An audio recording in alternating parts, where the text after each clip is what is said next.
बढ़ रहा है। 3 तरीके के पेरेंट्स मिल रहे हैं। पहला बोलता है आप तुझे फीस दे दिया बालका की, आपने नहीं आठ के पढ़ागा के नहीं पढ़ता, कोई मतलब नहीं। ठीक है। दूसरे जमा की टीम उठा दे रहे हैं, जो प्राइवेट स्कूलों में बच्चे पढ़ रहे हैं, सीकर पढ़ रहे हैं, कोटा पढ़ रहे हैं, 6ठी क्लास तक अभी इस चीज का ट्यूशन है, 20 चीज का ट्यूशन है, 20 चीज का ट्यूशन, उन्हें बच्चे वैसे मार दिए। तीसरे प्रकार के पेरेंट्स है डेमोक्रेटिक, जो डिक्टेटर नहीं है, वो बच्चे की भी सुनते हैं और खुद की भी सुनाते हैं, आपस में बॉन्ड बना के रहते हैं, कन्विंस होते हैं और उन बच्चों को करते हैं, और उसी वजह से उनके बच्चे फिर क्या करते हैं, अच्छा प्रदर्शन करके दिखाते हैं। हम बच्चों को इस तरीके से नहीं रोक के रख सकते जैसे टीचर्स रोक रहे हैं आज के टाइम में। आया लेक्चर दिया चला गया, आया लेक्चर दिया चला गया, आगे अपना सिलेबस पूरा भाई, टेंशन फ्री। हमसे ज्यादा अच्छे से पढ़ाने वाले आपको ऑनलाइन मिल जाएंगे कि नहीं, लेकिन बच्चे को समझना पड़ेगा, उससे बातचीत करनी पड़ेगी, तभी ये जो गुस्से वाली बीमारी बोली ना, जैसे कई बच्चे गुस्से में सुसाइड करते हैं और कई बच्चे दूसरों को मारते हैं, कारण गुस्सा ही है। और उसका कारण क्या है कि पेरेंट्स और बच्चे के बीच में गैप, और शिक्षक और बच्चे के बीच में गैप। जैसे एक पेरेंट्स लेके गया अपने बच्चे को एक साधु महात्मा के पास, जाते ही उसने क्या बोला कि जैसे वो छोटा बच्चा था जी, मैं इसको हर मंदिर में लेके जाता था, हर भजन कीर्तन इसको सुनाया, मैंने अपने साथ रखा, सारी चीज हमने बहुत अच्छे से सलीके से इसको परवरिश दी, लेकिन अब जैसे ही किशोर अवस्था में आया ये मेरी कोई बात नहीं सुनता। अब महात्मा जी मुझे ये बताओ कि मेरे किस संस्कार में कौन सी कमी रहेगी। घर पे महाभारत जैसे सीरियल दिखाए, रामायण दिखाई मैंने अपने बच्चे को, ठीक है, और भक्ति वाले सॉन्ग भी सुनाए, मैं इसके साथ सोया, मेरी पत्नी इसका पूरा ध्यान रखती थी, कंबाइंड फैमिली, लेकिन अब ये हमारी नहीं सुनता, अब इसने मंदिर में ले जाइए जानते को नहीं।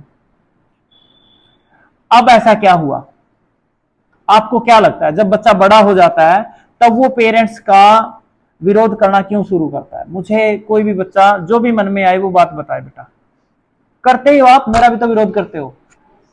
अभी जैसे बोला कि बाल कटवाना कहीं करता जी, और यहाँ तो सबसे ज्यादा मैं ही बोलता हूँ भाई बाल कटवा लो, बाल कटवा लो, मतलब मेरा वो भी गेड़ा दे रही है।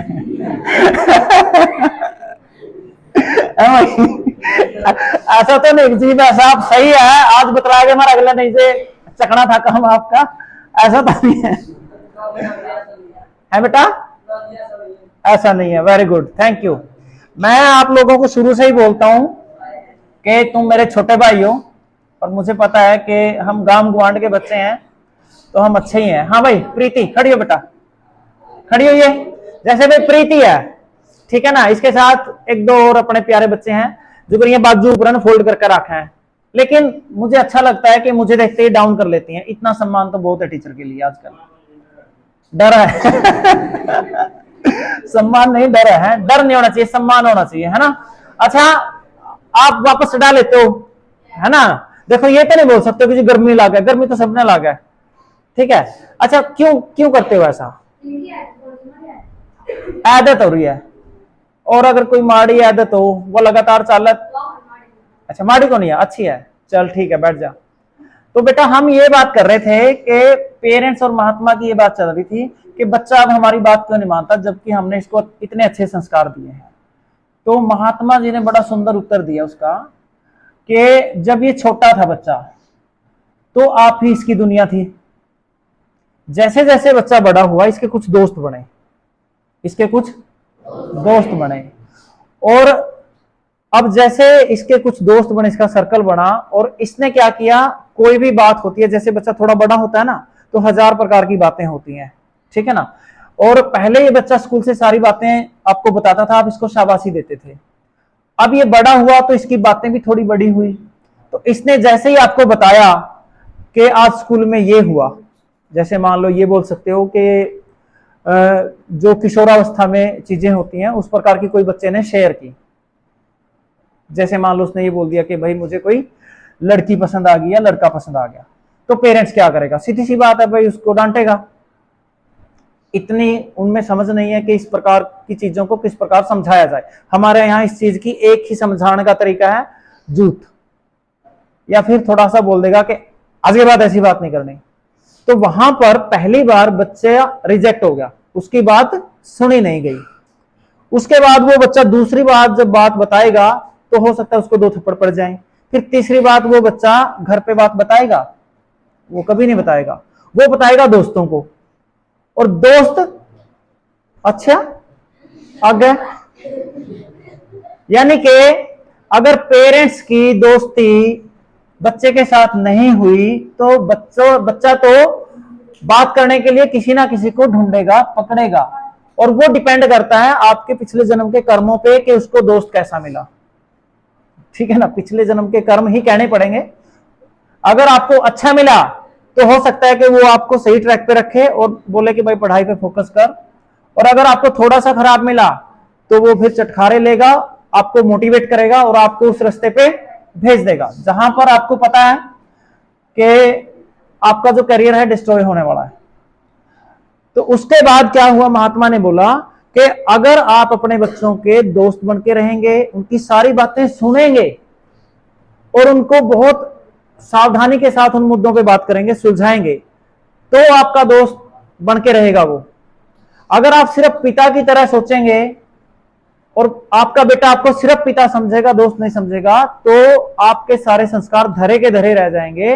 वो अपने दोस्तों की वजह से आपसे कन्नी काटेगा और उनके साथ रहना खुश हो जाएगा, वो वहां रह के खुश होगा। कारण क्या है, क्योंकि दोस्तों के बीच में आप कुछ भी फेंक दो, सारी चीज एक्सेप्टेबल है, अच्छी माड़ी बुरी जो मर्जी बोलो, वो बोलते हैं कोई नहीं तरवाई है, कोई नहीं तरवाई है, यानी कि मोरल सपोर्ट है। पेरेंट्स के साथ उसको बात करने में झिझक रहेगी, डर रहेगी, तो फिर वो वहां जाना बंद कर देगा। इसीलिए बड़े होते जाते हैं बच्चे और पेरेंट्स से दूर होते जाते हैं और दोस्तों के साथ उनको रहना पसंद होता है। इसीलिए बोलते हैं बेटा कि दोस्ती जो है बहुत ही मायने रखती है आपकी जिंदगी में, और दोस्ती के बिना चाहे रिश्ता कोई भी हो, चाहे पति पत्नी का हो, ठीक है, चाहे बाप बेटे का हो, कोई भी रिश्ता है वो हेक्टिक हो जाएगा, टॉक्सिक हो जाएगा। वो बोलते हैं ना कि रोटी तो हम अगर रूखी रोटी खाएं पेट तो तब भी भर जाएगा, लेकिन जो उस पर देसी घी अच्छा चोपड़ रखा हो नहीं तो पेट भी भरेगा, खान का मजा भी आएगा। समझ रहे हो? तो ये वीडियो इसीलिए पेरेंट्स के पास जानी जरूरी है कि उनको ये लगे कि भाई हम सिर्फ बाप की तरह सोच रहे हैं या बेटे के साथ दोस्ती भी है हमारी। अगर बेटे के साथ उनकी थोड़ी सी भी दोस्ती होगी, या टीचर्स की बच्चों के साथ दोस्ती भी होनी चाहिए। टीचर के तो सारे ही गुण है, टीचर तो बाप भी है, टीचर तो भाई भी है, टीचर तो दोस्त भी है, और टीचर तो शिक्षक भी है। माँ बाप सब कुछ है, हर रोल उसको प्ले करना पड़ेगा। अगर अपनी जान बचानी है, अगर अपनी जान बचानी है, अब तो टीचर को जागना पड़ेगा भाई। अब तो खुद की जान बचाने पे आ गई नहीं। यस सर, आंसू बोल रहे यस सर है।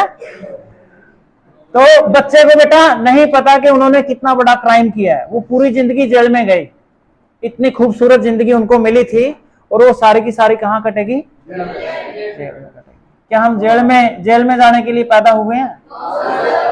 हम अपनी जिंदगी को बहुत अच्छे से जीने के लिए पैदा हुए हैं कि नहीं? लेकिन समस्या सबसे बड़ी यही है कि संवाद की कमी आ गई है बच्चे और शिक्षक में, बच्चे और पेरेंट्स में। ये तीनों जब मिल जाएंगे तो सारी चीजें सही हो जाएंगे, समाज हमारा सभ्य हो जाएगा। एक लास्ट लाइन बोलता हूं, इसको बिल्कुल अपने ना बिल्कुल ऐसे गांठ बांध लेना कि there are only 2 people in the world who cares to correct your mistakes. First one is your parents and second one is your teacher and the rest of the world punishes you. मतलब साफ है कि इस दुनिया में, इस धरती पर सिर्फ 2 लोग हैं जो आपकी गलतियों को सुधारते हैं, एक आपके पेरेंट्स और टीचर। बाकी दुनिया तो भाई फिर क्या करती है? सजा देती है। यहां मैं आपको बता रहा हूं कि बेटा गुस्सा करना गलत है, गुस्सा करना गलत है, गुस्से में इस प्रकार के कदम उठाने गलत हैं, टीचर को चाकू मार देना गलत है, आपस में चाकू मार लेना गलत है। जज ऐसा बताएगा उनको जज बोलेगा उम्र कैद। क्या बोलेगा? तो समझाता कौन है? या तो पेरेंट्स या टीचर। बाकी दुनिया आपको गलती की क्या देती है? सजा देती है। क्या देती है? तो इसलिए